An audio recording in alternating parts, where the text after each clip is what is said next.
Now here's the story about a little ant who just wouldn't ever give up. Alright, welcome to the Ultimate Darkfall Guide. I am your host, Uzik, and I'm going to go through everything you need to know in order to get a setup to play Darkfall in preparation for the Super XP gains of next week. So, for those of you who don't know, Darkfall is a massively multiplayer online game. It has a heavy emphasis on Twitch-based first-person and third-person PvP, open PvP, which means you can attack anyone, anywhere, anytime, and also full loot. So you can kill someone, take all their stuff. They can kill you and get all your stuff, except for the stuff you have in your bank, of course. So I'm going to go through the steps just to get you up and running. I'm going to have all these links in the comments below the video as well, so don't worry about trying to read it now. First thing you're going to do is download the client. There are 3 different options here. I'm going to go with the Gamer's Hell mirror. It's going to update a version of the file. Click on that link. As I take it to download, it's 4.5 gigs. So it's probably going to take you at least an hour or more, depending on your connection to download. So you might want to do that, now, because you want to download this before your free timer starts running. So after that's downloaded, you're going to install it. Let me go to my downloads folder and find it. It is called Darkfall EU 1.0.48. Now you need WinRAR installed because this is a RAR file. So we're going to right click that, we're going to hit extract here, or you can extract it to some other folder, doesn't matter. We're going to find the icons, Darkfall US, Darkfall EU. I'd recommend highly that you play on the US server, even if you're a European person. If you live in Europe or you live in some other country or some other region, you're going to want to play on the NA server because the population is much better. Maybe you'll get an extra 100 milliseconds onto your lag, but in the end it'll probably be worth it just because there'll be more players there. So just double click it, go through the normal Windows installer process and all that crap. Just hit cancel because I already have it installed, and then just finish through that, install the game. It's not that difficult. Next, you're going to register an account at this page here. So you're going to select your country. Even if you're playing on the North American server, still put down your actual country. It doesn't matter if you put down, I don't know, it says Antarctica. That's kind of hard. I guess maybe you could be a scientist or something, but just put your country down, then select, go to the next part. This $29.95 is supposed to drop to 0, and or I guess it'll be $9.95, but it'll include 1 month of game time. So it should be $9.95, and then you'll just have the $9.99 monthly fee if you continue to play. So hit select, and then it's going to go through username, email, password, all that stuff, and then it'll ask your credit card stuff. When you're creating your account name, please do not use your forum name or do not use your intended character's name as your account name. If someone knows your account name, it's going to be much easier for them to try and figure out your password. So please use something aside from your forum name or your in-game name for your account name. Right. So now we're going to say that you have successfully installed the game and created an account, and we're going to actually launch the Darkfall lobby. So in your programs list, find Darkfall US, then find Darkfall US again, this little icon here, click it. It's going to launch the EULA, hit I agree. You're going to put in your account name and password. I'm going to blur this out. It'll take you to the lobby screen. Alright, so for mine it says patching completed right now. First time you load it, it's not going to say patching completed. It's going to say validating data 0001.sfad.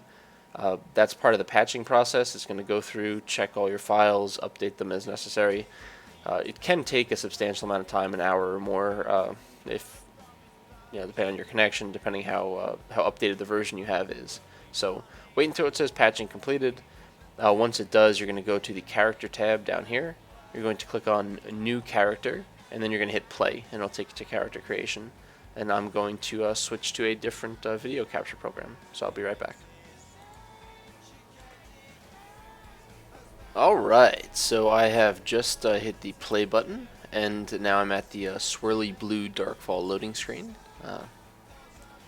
It always has some different little images here, and we're just waiting to get into character creation. It looks like we're loading it now.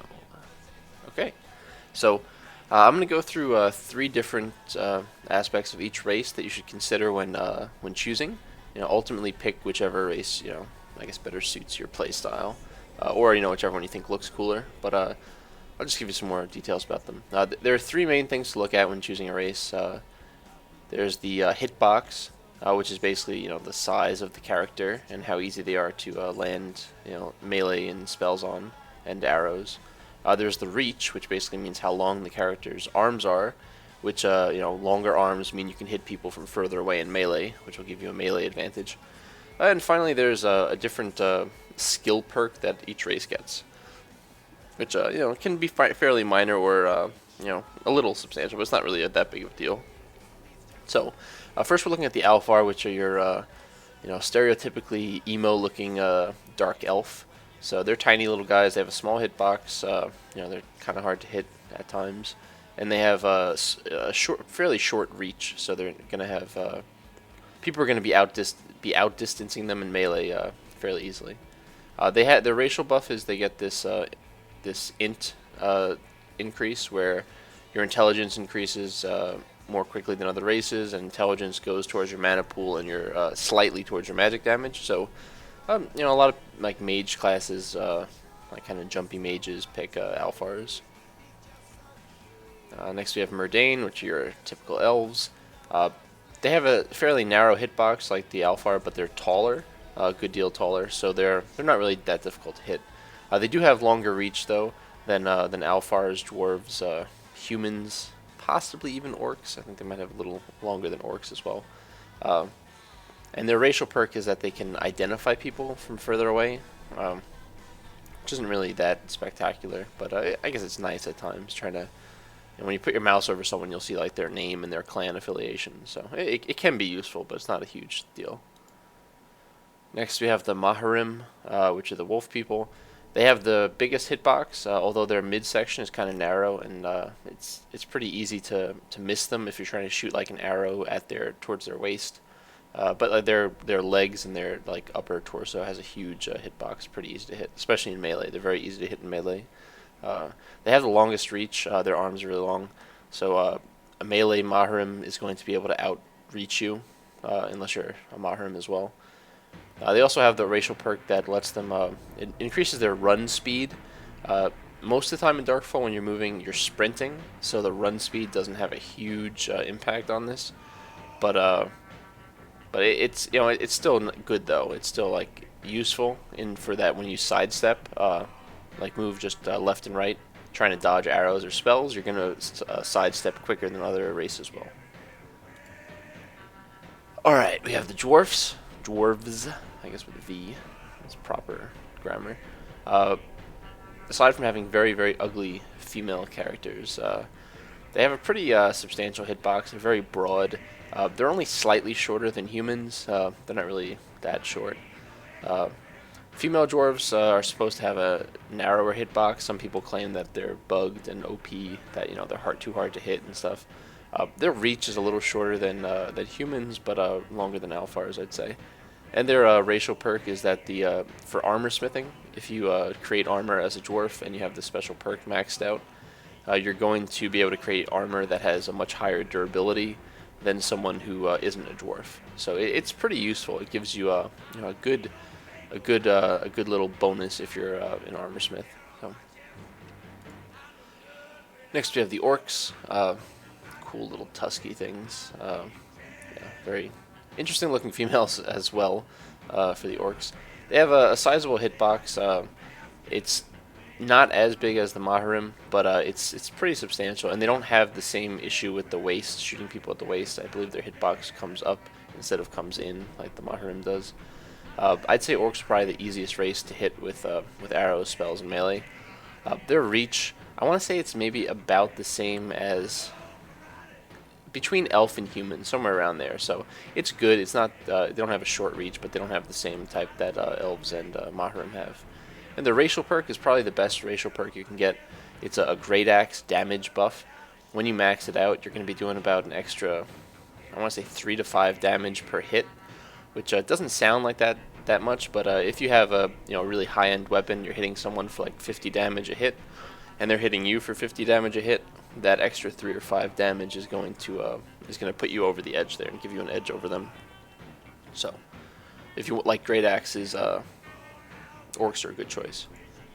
And finally, we have the humans, who are average, as humans generally are in games. They're average hitbox. The reach is right around the middle. It's good. It's a good reach. It's longer than the Alfar and the dwarves, but it's probably around the same, maybe a little less than orcs, a little less than elves, and a decent amount less than Maharim. Their racial perk is that they get an extended duration from food.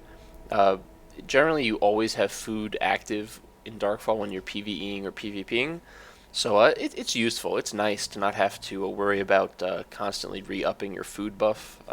But it's not a huge. It's not as huge as the orc's axe damage increase, but it's still a nice increase nonetheless. So I'm gonna pick humans because I like playing humans. A male because I think it's creepy when guys play girl characters. Is my guy. Spin him around. Standard sliders and such and choices. You don't have that many customization options, but it's not awful. You can make your character pretty unique. Skin tone, you can pick really weird, like a blue, or like this, like jaundice type thing. But I'm just gonna go with standard palish white guy. A beard. That's a pretty cool beard. Where's its earring? Nah, I don't want earrings. No, I don't know. I think it's weird when guys have earrings, so I'll stay away from that. For face, most of the face options are kind of these like weird tattoo things, like this. That's a little interesting, but I think I'm gonna go with a look as scars. I don't know if I want tattoos. I don't like the scruff built in though.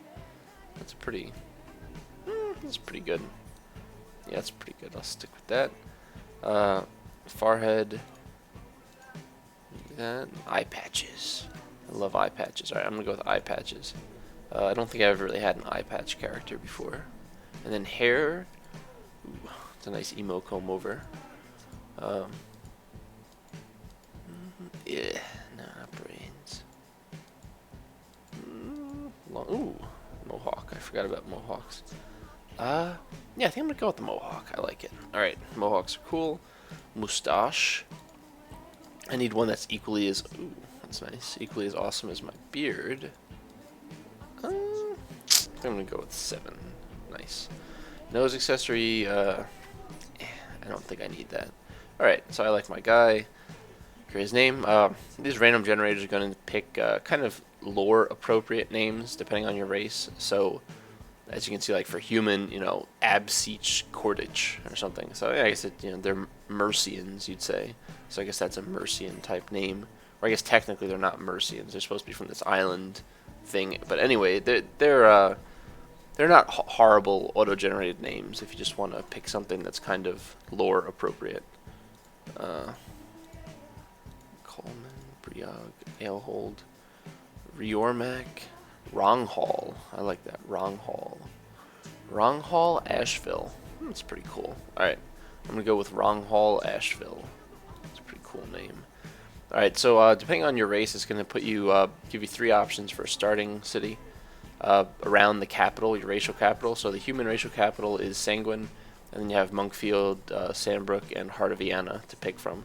I'm going to pick Heart of Vienna because some of the spawns around there are really nice new player spawns, and it'll help me demonstrate some stuff.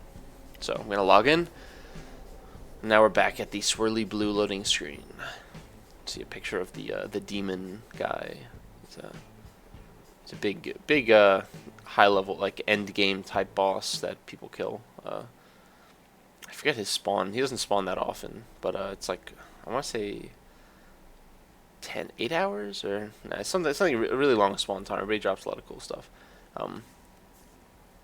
Depending on your PC speed, this loading screen can take a while.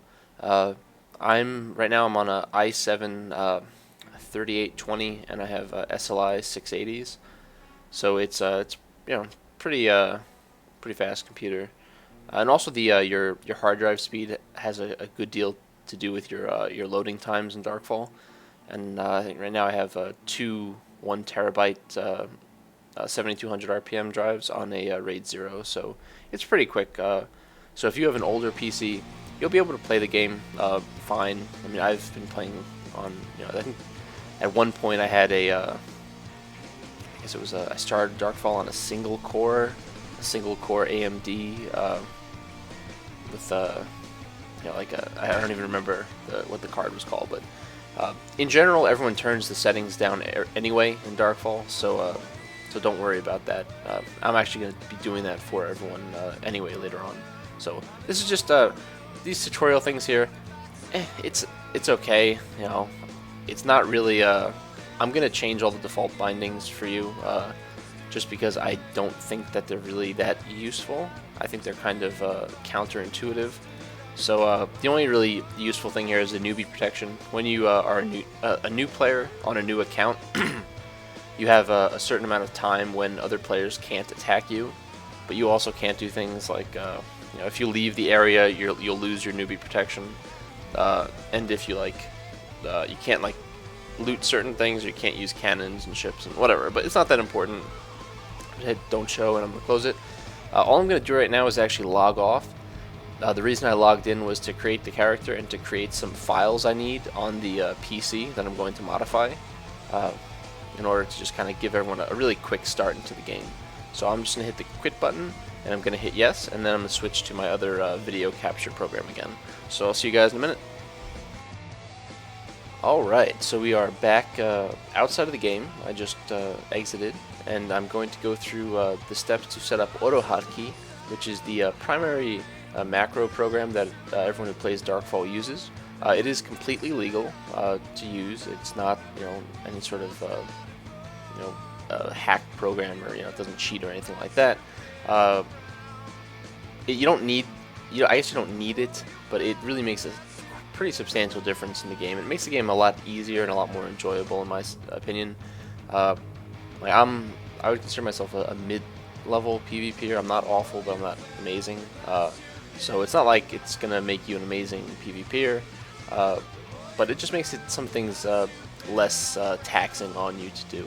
So first thing we're gonna do is download Autohotkey Windows installer, just a normal, whatever. It's a small file. So just save it, and then you're gonna find it in downloads again. I'm just gonna run it, Autohotkey. So again, normal Windows installer. I'm gonna not install it again because I already have it installed. Yes. So you got that installed. It should only take a minute. Then you're going to come down to your programs folder, find Autohotkey, and then go to extras, and then go to scripts right here. You'll see one by default called the IntelliSense. I'll just ignore that. One of the links that I'm going to give you is for my Autohotkey script. I'm just going to, this is on Mediafire, everything here, the files that I'm showing. So Mediafire scans everything for viruses, so I'm not giving you guys viruses or anything. And if you still have worries, I'll show you how to just edit it in a second. So I'm just going to download it. I'm going to save the file, darkfall.ahk. Let's go to my downloads. So right here, darkfall.ahk. I'm just going to right click it and hit edit first to show you guys. When you hit edit, it opens the script up. So this shows you everything the script's doing. I'm not making any calls to send information somewhere. It's really just all, rather than having just the F key bind directly to one button, I have it cycle through 3 buttons instead. So it's pretty much just stuff like that that makes the game a lot easier. But it isn't, it isn't that complicated, and it's not malicious in any way. So I'm going to take the darkfall.ahk from my downloads. I'm just going to move it over to my scripts folder. Alright. Exit that. I'm going to right click on the Darkfall thing, and I'm going to hit run script. You'll see at the bottom right hand portion of your screen, or depending on your settings, it might be hidden in this little hidden boxes thing, but it'll show down here. It'll be green, this little green box with an H. The H means that it's running. I bound the pause break key on your keyboard to suspend the script. So I hit pause, and it has an S, which now means that it's suspended. The reason for this is that you don't want the hotkeys on when you're typing, like if you're trying to type someone a message, because it'll send them all sorts of weird, characters and stuff. Or if you're gonna alt tab out of the game, just you just pause it. So I find that pause is the easiest key to remember, to just like pause it on and off. So whatever, that's the first thing you should know about it. Now I'm going to go download these 3 other files from MediaFire. Input persistence.xml. I download that, save it. Then I'm going to go to the next one, which is GUI manager persistence. These are all just setting files for Darkfall that I'm going to replace the default ones with ones that I already have set up. It's not going to be anything permanent. All this stuff you can modify on your own after the fact. So just don't worry about that. Uh-oh. Problem with your download. Okay, now let's try GUI persistence, the last one, 3 megs. Save it. Okay, so I have these 3 files downloaded. I'm going to find them in the download section right here, these 3 files. Now I'm going to go to the run thing. I'm going to do %, APPDATA, so app data, and another %. It's going to bring up the app data roaming folder. This is why I logged in before, to create some files in here. So I'm going to find Darkfall, and then we go into character, then we go into 0. And I have 2 folders here just because I have my main character. So I'm just going to find the one with the latest modified date. This is the one that was just created a few minutes ago. So I'm going to double click it, and I'm going to see these 3 files here. Now all these files have are your graphic settings, your key bindings, that's pretty much it, and the placement of windows and stuff on your screen. So what I'm going to do is I'm going to take the 3 that I just downloaded. I'm just going to drag them over to this folder. And I'm just going to move and replace, move and replace, move and replace. So now I have these 3 updated files in place of the 3 default ones. And with that said and done, I am going to relog into Darkfall right now. Go back to Programs, Darkfall US, EULA, account name, which I'll blur out again because I'm paranoid. And then we go to Character, Wrong Hall Asheville of Mercia. Alright, I'm going to switch to my other capture device, and I will be right back with you guys to show you some of the bindings and stuff. Alright, so I just selected my character and hit play, and now I'm going to just go through the basic key bindings and what you need to know just to kind of go off on your own. So if at this point you didn't want to watch the next series of videos I'm going to have, you'd be able to just go and kind of figure it out on your own. So I'm going to go over all the custom key bindings that I just set, and just how to go about changing any settings you want, and playing with the video settings and such. So let's load in. That little squish noise you heard also, that's the general load-in screen, or load-in noise. I don't know why it does that, but it makes that sound when you log in. So, alright, first thing you're going to notice is that, first thing you might notice that I have this weird shield over your head. That means that you have login protection, that you recently just either logged in or recalled somewhere, and that you can't be attacked. Someone can still cast a debuff spell on you, but they can't actually do damage to you. So, but also you'll notice that the it's brighter, shadows are turned off, and different windows are moved all over. If at this point the resolution looks off, or windows look completely in strange places, that's probably because you're playing at a different resolution than I am. I'm at 1920 by 1080, or whatever that is. Yeah, 1920 by 1080. So the first thing we're going to do is open up the GUI. We're going to go over how to do that. So the right shift key, and then remember, this is all my custom bindings, so if you didn't do the thing where you copied over the bindings files, you're going to have completely different bindings. So the right shift key, the key to the left of that, the /, I'm going to press the / as soon as my cat gets off my desk. I'm going to press the / button, which will bring up my GUI. and if I press it again, it'll turn it back off. So right now I'm in like a locked third-person view where I can look around and I have a little targeting reticle. Once I press it, the GUI comes up. I can move my mouse around and such. Yeah, so the general GUI mode, you click and drag stuff. So here's my generic sword, leaf blade. Click, drag over to my paper doll, which is your character's equipment, and just release it, and it puts it in the slot. So that's the general concept of everything in the GUI mode. And with banking and looting and stuff is click and drag, click and drag. You can move windows around. You can put them wherever you want. If you press this little circle here, it's going to mean that when you turn off GUI mode, it stays active. So you can do that with all the different windows. And also you can change the opacity, so you can make it pretty much invisible if you want.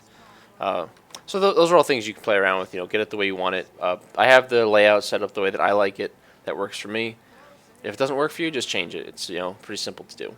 The video options, if you have to, if your resolution is off right now, in the GUI mode, click on video options, scroll all the way to the bottom. You'll see display resolutions. So just select display resolution and leave it at that. Why the hell is it at 59? I guess it's anyways. So you can also change the other things. I turned off shadows because if you're in a large battle with probably even 20 or 30 people, you're going to get substantial video lag from the shadows being enabled. So I turn all that stuff off. If you think it's too bright, you can lower the gamma. Just be warned that at nighttime it's going to be really dark and it's going to be hard to see anything. So your enemies are going to have their gamma up a bit. So you'll be at a disadvantage if you lower your gamma too much. Yeah, that's generally how you change the video settings. If you want to change the key bindings that I have set, you click on this thing that says input bindings and you can change it all there. This isn't going to impact the Autohotkey scripts I have set up. That's you'd have to modify that in Autohotkey, which I'm not going to go into. But if you just want to change what some of the different things are, like I have H as a default use button. If you want to change it to something, go ahead. That's your own prerogative. So I'm just going to do this whole thing based on what my key bindings are because I find it works for me. I use things that, like GUI mode I have as / because honestly, when you're fighting a battle, you can take, when you're opening, if you have to open your GUI mode while you're fighting, chances are the battle's over and you're like just moving stuff around, so you can take the extra, half a second to move from WASD over to the /. So that's my general concept when doing all these key bindings. Is the more important it is, and the if I need to hit this button as fast as possible, it's right by WASD. If it's not that important, it's further away. So I'm going to hit the pause button, which is going to turn my macro back on. Right away you're going to see that I have an auto sprint on. So rather than having to hold down two separate buttons to run and sprint, because there's really no need to run. So you just hold down W and you're going to sprint. You're going to sprint around. You'll see your stamina, which is that yellow bar, slowly start to decrease. But don't worry about that now. So I'm going to go up to this guy. There's a counselor in every starting area. The generic use key is going to be H for my binding. So you hit H, it's going to be for opening corpses, for talking to NPCs, for opening the bank, so on and so forth. So I'm going to hit H on him, and it's going to bring up this menu. GUI mode. So I'm going to go to quests, and you see these two quests here. A threat to the trade, kill goblins, goblins are bad, blah blah blah, kill some of them. Okay. Hear that little noise. Then you're going to go do weapons of the enemy, view, flint used, blah blah blah blah blah. Okay, accept. Alright, so I have two quests. I'm going to hit my / again to exit GUI mode, because when you go into that dialogue with him, it opens GUI mode. My macro is still on. I'm going to run, show you just where the bank is, because it's the next part that you pretty much need to know before you actually go out on your own if you don't want to watch the additional videos I'm going to put up. So in each NPC city, or each NPC area really, there are these banks. They generally have this flag thing here, so next to them. You just walk up to the bank, you hit H again, and it's going to open the bank up. This is your bank window. If you want to, you can't drag a leaf blade there because it's your bound starter weapon. But anything else, you would just click and drag over to the bank, and then it's safe. You can access it from any other bank in the game. So So just keep that in mind. So now you know, you have your starter quest, you know how to move around. The next thing I'll say is just how to go into combat mode. You hit the button R. R takes out your weapon. Now you're in combat mode. Left click is going to swing. Left click swinging. Right click is going to block. You don't have a shield, but right click is blocking. And then if you want to go back out of combat mode, you hit R. While you're in combat mode, you can't interact with stuff. I think the game might actually auto sheath it now, but it's generally better because there's less downtime. If I want to open the bank, just sheath your sword first. So hit R and then just go use it. Let me just actually try that. So if I have it open and I try to hit it, it'll auto sheath it. But whatever, force of habit, I guess. So spacebar is gonna jump. I think I have my enter on my numpad for crouch, because I actually have it bound on my G15 somewhere else. So those are the general bindings that you're going to need to know. So at this point, if you don't want to watch the future videos, you should be able to go out, go into combat mode with R, left click, swing stuff, kill things, and then hit H on the corpse to loot it, and then click and drag the stuff into your inventory, and that's it. You're starting on your journey into Darkfall. So if all you wanted was a setup, then thank you for watching. And if not, then keep an eye out for the next video, which I should be posting later today. That goes over the general new player mob spawns and how to work on leveling your characters and such. So thank you for watching, and hope to see you guys soon.